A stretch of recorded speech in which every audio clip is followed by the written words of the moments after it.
صحابہ کی عظمت کے نعرے لگاؤ، حضور صحابہ کے سینے جلاؤ۔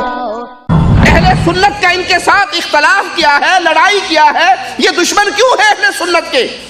یہ نقطہ ذہن میں بیٹھ گیا تو اگلا مسئلہ سمجھنا تھوڑا آسان ہو جائے گا۔ ہم علی کو اللہ کا ولی مانتے ہیں، محمد کریم کا پیارا مانتے ہیں، فاطمہ کا شوہر مانتے ہیں، حسنین کا بابا مانتے ہیں، شیر خدا مانتے ہیں، مشکل کشا نہیں مانتے، حاجت روا نہیں مانتے، بگڑی بنانے والا نہیں مانتے۔ ہم مانتے ہیں علی وہ علی ہے جس کو پیارے حبیب نے کہا تھا، علی، فاطمہ، حسن و حسین، جنت میں جہاں میں ہوں گا اللہ تمہیں بھی میرا پڑوسی بنائے گا۔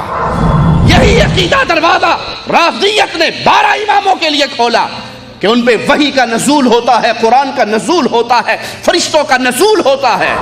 صحابہ سے محبت اس لیے کرتے ہیں، یہ محمد کے صحابہ ہیں صلی اللہ علیہ وسلم۔ اہل بیت سے پیار اس لیے کرتے ہیں، یہ محمد کے گھر والے ہیں صلی اللہ علیہ وسلم۔ دونوں سے محبتوں کی وجہ یہ ہے کہ دونوں کا رشتہ محمد الرسول اللہ سے ہے صلی اللہ علیہ وسلم۔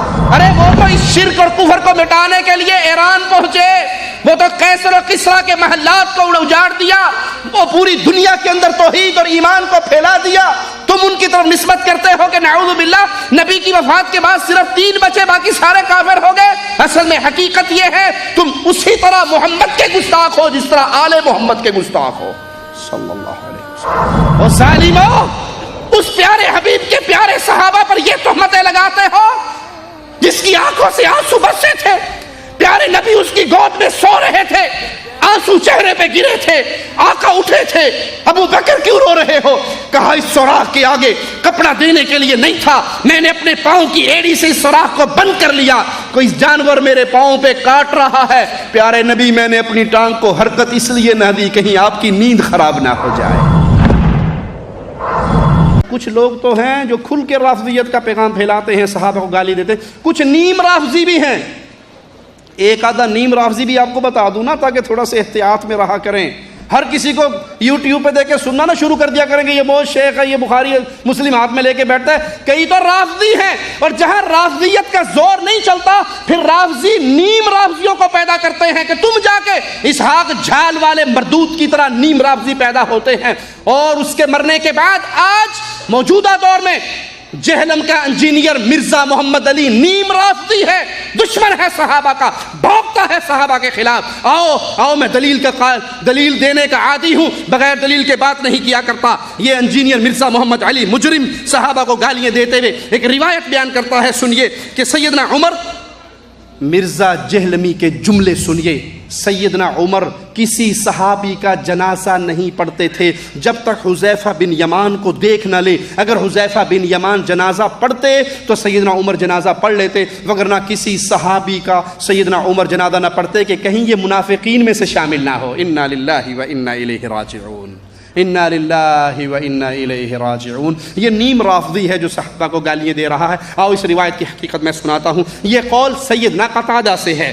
سیدنا قتادہ نے اس قول کی سند بیان نہیں کی، یہ اس مرزا جہلمی دشمن صحابہ نیم رافضی پہ قرض باقی ہے کہ اس کی سند ہمیں دو، پھر ہم تم سے کلام کریں گے۔ چلو چھوڑو سند کی ایک بات، دوسری بات، وہ روایت کے الفاظ کیا ہیں سنیے۔ ان عمر بن خطاب كان اذا مات رجل يرى انه منهم، یہ جملہ یاد رکھنا، يرى انه منهم، نظر الى حذیفہ فان صلى عليه والا تركه۔ عمر رضی اللہ عنہ وارضاہ جب کوئی آدمی مرتا، یرا انہ منہم، یہ وہ جگہ ہے جہاں پر آ کے اس مجرم نے ڈنڈی ماری ہے۔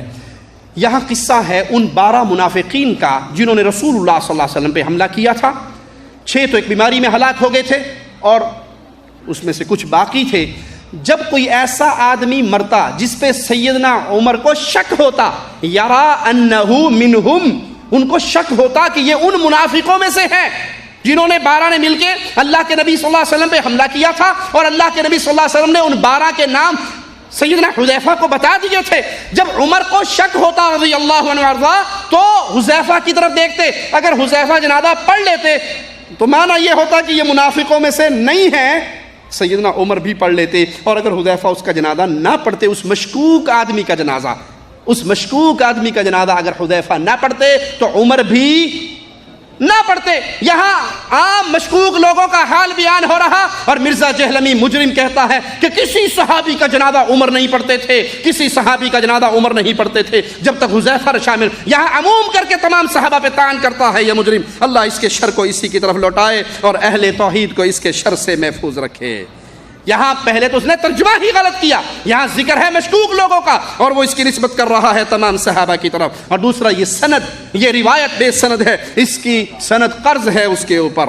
ہر دور میں ہر حال میں حق بات کریں گے, ہم عظمت اصحاب کی ہی بات کریں گے. باطل ہو کسی روپ میں, باطل ہو کسی روپ میں ہم مات کریں گے. کہو انشاءاللہ. باطل ہو کسی روپ میں ہم مات کریں گے, ہم عظمت اصحاب کی ہی بات کریں گے.